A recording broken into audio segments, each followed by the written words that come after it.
पूरग्रस्तांच्या मदतीचा पहिला ट्रक उद्या धाराशिवला जाणार। कोल्हापुरातून मदतीची पहिली खेप ही धाराशिवला जाणार आहे। तर सतेज पाटलांनी जमा झालेल्या मदतीची माहिती सुद्धा घेतली। खासदार शाहू छत्रपतींच्या उपस्थितीमध्ये मदतीचा ट्रक धाराशिवला जाणार आहे। आमदार सतेज पाटील यांच्या पुढाकारातून पूरग्रस्त बांधवांच्या मदतीसाठी हात पुढे करूया हा मदतीचा संकल्प काँग्रेसने केलाय। त्यानुसार जिल्हा काँग्रेस कमिटीमध्ये पूरग्रस्तांच्या करता मदत संकलित करण्यात येत असून आज 5व्या दिवशी सुद्धा मदतीचा ओघ सुरूच आहे। या संदर्भातले अधिकचे तपशील आपले प्रतिनिधी शेखर पाटील आपल्याला देतील। शेखर,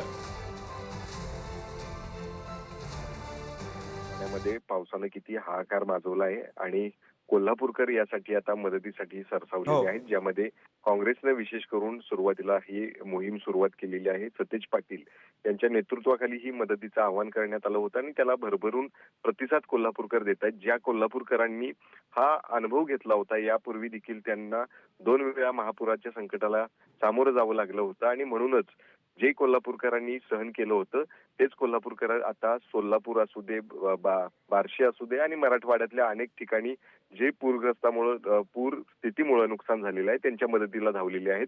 आणि उद्या हा पहिला ट्रक मदतीचा घेऊन आता धाराशिवकडे रवाना होणार आहेत। काही काँग्रेसचे पदाधिकारी यामध्ये येणार आहेत। कोल्हापूरमध्ये शाहू छत्रपती महाराज जे खासदार आहेत त्यांच्या हस्ते हा ट्रक जो आहे तो त्या ठिकाणी शुभारंभ त्याचा करण्यात येणार आहे। ह्या मदतीचा शुभारंभ करण्यात येणार आहे। मोठ्या प्रमाणात मदत जी आहे ती 5व्या दिवशी देखील कोल्हापूरमध्ये साठू लागलेली आहे आणि अशाच या पुढच्या देखील काही दिवसांमध्ये जशी मदत या ठिकाणी करता येणार आहे ती मदत जी आहे ती कोल्हापुरातून आता पाठवण्यात येणार आहे। त्यामुळे निश्चितच आहे उद्या हा पहिला ट्रक धाराशिवमध्ये येणार आहे आणि या ठिकाणी ज्या ठिकाणी लोकांना त्रास झालेला आहे, लोकांची घरं त्या ठिकाणी पडलेली आहेत, अनेकांना संकटाला आता सामोरं जावं लागणार आहे, त्या सगळ्यांपर्यंत ही मदत जी आहे ती पोहोचवण्यात येणार आहे। धन्यवाद शेखर या सगळ्या सविस्तर माहितीसाठी।